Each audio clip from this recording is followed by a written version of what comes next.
নমস্কার, আমি সুমন। আজকের এই ভিডিওটির মধ্যে দিয়ে আমরা ধর্মীয় সমন্বয়বাদ এবং ধর্ম সম্পর্কে কবীর দাসের কি অভিমত সেই বিষয়টি নিয়ে আলোচনা করব।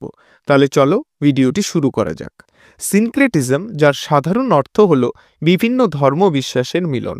সিনক্রেটিজম বা সমন্বয়বাদ শব্দটি আধুনিক অর্থে প্রথম ব্যবহার করেন ডাচ ধর্মবিদ ইরাসমাস। প্রত্যেক ধর্ম ব্যবস্থার নিজস্ব ধর্মীয় চিন্তা, কিছু কঠোর অনুশীলন পদ্ধতি, মানে সেই ধর্মকে পালন করার জন্য বিশেষ কিছু রীতিনীতি, এবং প্রায় প্রত্যেক ধর্মেরই নিজস্ব ধর্মশাস্ত্র থাকে। ধর্ম সাধারণত মানুষ জন্মসূত্রে পেয়ে থাকে, আর ধর্মের দ্বারাই মানুষ সমাজে একটি নির্দিষ্ট আত্মপরিচিতি লাভ করে, যেমন হিন্দু, ইসলাম, খ্রিস্টান, বৌদ্ধ, জৈন ইত্যাদি। প্রতিটি ধর্মেরই নির্দিষ্ট একটি গণ্ডি রয়েছে। এই গণ্ডির জন্যই প্রতিটি ধর্মাবলম্বী মানুষদের আলাদা আলাদা করে সহজেই চেনা যায়। প্রতিটি ধর্মের মধ্যেই পাপ পুণ্য, ধর্ম অধর্ম, সংস্কার কুসংস্কার ইত্যাদি সীমারেখা টানা হয়েছে। আর এই সীমারেখা অতিক্রম করার অর্থই হল মূল ধর্মশাস্ত্রের চোখে এক বিপর্যয় ডেকে আনা। তাই বিধর্মী কোনো চিন্তা বা রিচুয়ালস পালন করা কোনো ধর্মেই অ্যাকসেপ্টেবল নয়। পৃথিবীতে যে বিভিন্ন ধর্ম রয়েছে, এই প্রতিটি ধর্মই একে অপরের থেকে আলাদা। প্রতিটি ধর্মই নিজস্ব শাস্ত্রীয় ঐতিহ্যকে অবলম্বন করে তারা তাদের শুদ্ধতা বজায় রাখতে আপ্রাণ চেষ্টা চালিয়ে যায়। আরেকটি বিষয় এখানে লক্ষণীয় যে রোজগারের জন্য অনেক সময় মানুষ বিভিন্ন ধর্মের মানুষের সাথে ওঠা বসা করে, আবার অনেকে রোজগারের জন্য নিজের বাসস্থানের জায়গা ছেড়ে অন্যত্র যায়।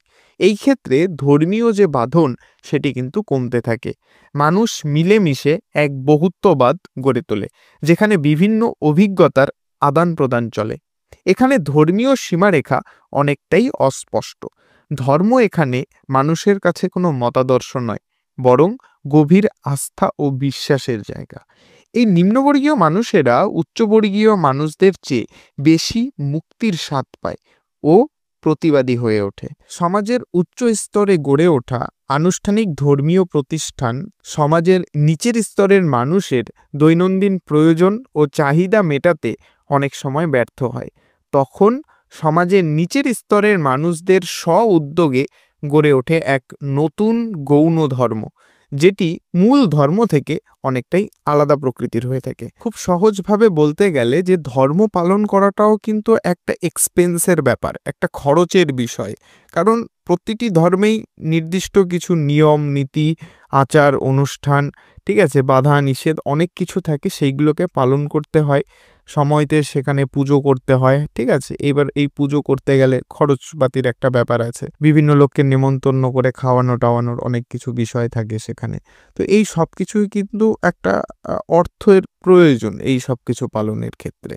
এবার সমাজে যারা নিম্ন শ্রেণীর, তাদের পক্ষে কিন্তু এই সকল রিচুয়ালস একেবারে সম্পূর্ণ পালন করা অসম্ভব।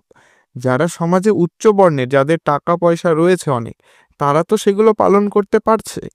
কিন্তু যারা নিম্ন বর্ণের মানুষ, যাদের তথাকথিত কম পয়সা, তারা কিন্তু এই সব কিছু পালন করতে অনেক সময় পেরে ওঠে না।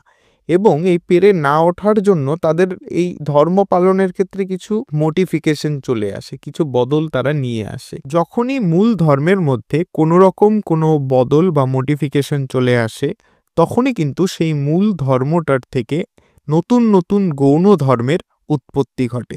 আর এই বিষয়টাকেই কিন্তু ধর্মীয় সমন্বয়বাদ বলে। তাহলে আমরা বলতে পারি ধর্মীয় সমন্বয়বাদ বলতে একাধিক ভিন্ন ধর্মীয় ঐতিহ্যের মিশ্রিত রূপকে বোঝায়। এবার আমরা জানব যে ধর্ম সম্পর্কে কবীর দাসের কি অভিমত। কবীর দাসের জন্ম বারাণসীতে 1440 খ্রিস্টাব্দে। কথিত আছে তিনি হিন্দু পরিবারে জন্মগ্রহণ করলেও তিনি লালিত পালিত হয় মুসলিম পরিবারে। বারাণসীতে কবীর দাস রামানন্দের শিষ্যত্ব গ্রহণ করেন।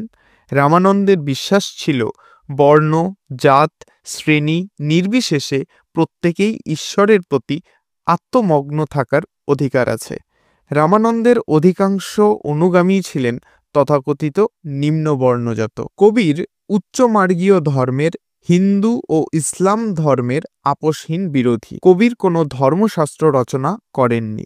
তিনি বিভিন্ন রচনা, উক্তি ও দোহার মধ্যে দিয়ে লোক সংস্কৃতি ও জীবনচর্চা তুলে ধরতেন। কবির ব্যক্তিগত অনুভূতি, অভিজ্ঞতা যা উপলব্ধি করতেন তার উপর ভিত্তি করেই স্থানীয় হিন্দি কথ্য ভাষায় তার বচন প্রকাশিত করতেন। কবির মূর্তি পূজা, তীর্থ ভ্রমণ, ব্রত পালন, পুরোহিততন্ত্রের আচার অনুষ্ঠান, দেবতার উদ্দেশ্যে পশু বলি এই সবের চরম বিরোধী ছিলেন।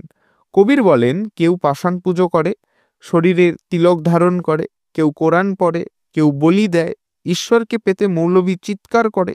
কবির বলে যে ঈশ্বর কীটপতঙ্গের চলাচলের ধ্বনিও শুনতে পান, তাই ঈশ্বর কানে কালা নয় যে তাকে চিৎকার করে ডাকলেই সেই শুনবে। কবিরের আরেকটি বিখ্যাত উক্তি, বাইরে থেকে মালা জপে, তিলক লাগিয়ে বা জটাধারী হলেও অন্তরে হিংস্রতা থাকলে ঈশ্বর তাদের নিজের থেকে দূরে রাখেন। কবির বলেন, ঈশ্বর কোনো মন্দির, মসজিদ, কাবা, কৈলাসে নেই।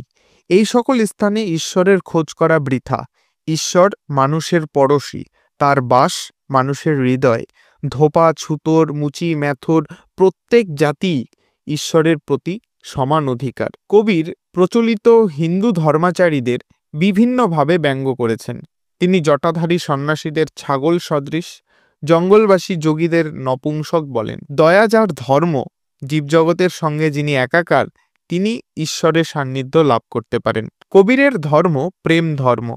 তিনি অস্পৃশ্যতা ও জীব হত্যার চরম বিরোধী।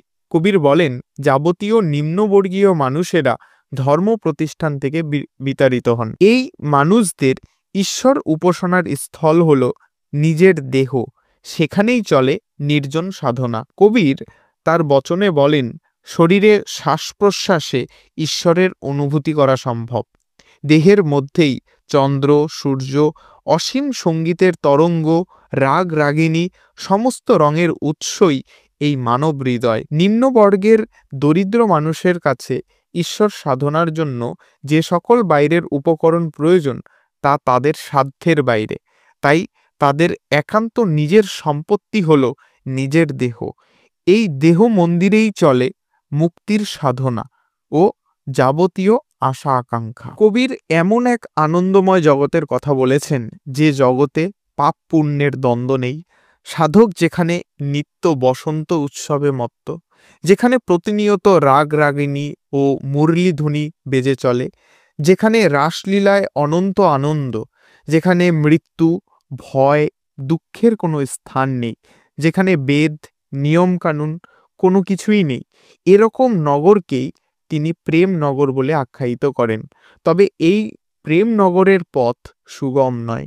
হাতে গোনা কিছু মানুষই এই আবাস স্থানের হদিশ পেতে পারে। কবিরের ছড়িয়ে ছিটিয়ে থাকা নানা উক্তির মধ্যে তার মনোভাবের কিছু বৈশিষ্ট্য লক্ষ্য করা যায়। যেমন, তিনি বর্ণ ব্যবস্থা, সামাজিক অসাম্য ও অস্পৃশ্যতার চরম বিরোধী ছিলেন। ব্রাহ্মণ, পুরোহিত ও মুসলিম মৌলভীর আধিপত্যকে তিনি অস্বীকার করেন। হিন্দু ও ইসলামের বিভাজন তিনি অস্বীকার করেন। মূর্তি পূজা, উপবাস, তীর্থযাত্রা, ধর্মের যাবতীয় আচার অনুষ্ঠানের তিনি ব্যঙ্গ করতেন। পণ্ডিত ও মৌলবীরা শাস্ত্রজ্ঞানের যে অহংকার করত তার মূলেও এই নিরক্ষর কবির আঘাত করেন। কবির ছিলেন গৃহী সাধক। তিনি নতুন কোনো ধর্মমত সৃষ্টি করেননি। নিজ পরিবার ও নিজ পেশায় যুক্ত থেকেই তিনি তার ঈশ্বর চর্চা করেছেন। তিনি মানব ঐক্য, মানব প্রেম ও একেশ্বরবাদী ধর্মে বিশ্বাসী। কবিরের এই সমন্বয়বাদী ধর্মচর্চার কয়েকটি বৈশিষ্ট্য লক্ষ্য করা যায়। প্রত্যেকেই ঈশ্বরের সন্তান, এই পরম বোধ ধর্মে থাকা দরকার। উচ্চমার্গীয় ধর্মশাস্ত্রের বদলে ধর্মগুরুর দেখানো পথ নির্দেশ পালন ও বাণীতে গভীর বিশ্বাস থাকবে। সংস্কৃতের বদলে কথ্য ভাষায় ধর্ম নিয়ে আলোচনা করতে হবে। ধর্মীয় কঠিন আচার আচরণের বদলে থাকবে সহজ সরল ধার্মিক জীবনযাপন। বর্তমানে বহু দলিত মানুষই কিন্তু কবিরপন্থী। তো এই ছিল আজকের ছোট্ট একটা ভিডিও। যদি তোমাদের ভিডিওটি ভালো লেগে থাকে অবশ্যই ভিডিওটিতে লাইক, কমেন্ট এবং চ্যানেলটিকে সাবস্ক্রাইব করে দিও।